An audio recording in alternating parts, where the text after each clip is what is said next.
In this video, I'll be showing you how to force restart your Google Pixel phone. Let's say I want to go ahead and force restart it because I might be on an application or just a home screen and it might be completely frozen and unresponsive, which means the system UI might have crashed. So what I want to do to go ahead and force restart it, on the right, I'm going to see a few buttons. So I'm going to see my two volume up and volume down buttons, and then I'm going to see my power button as well. So if I go ahead and press just the power button, it's going to show like Google Gemini. So what I want to do is I'm going to long press my volume down button and my power button together. Then it's going to show power off, restart, emergency call, medical info.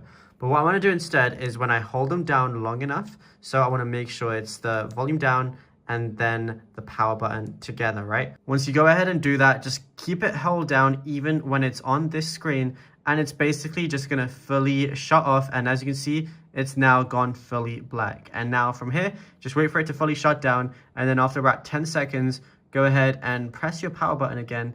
And then once you go ahead and press your power button, that's it. It's going to come back on normally. You're going to see your Android logo, Samsung logo, whatever phone you might have. And yeah, it's as simple as that. Now, if you found this video helpful, be sure to drop a like and subscribe.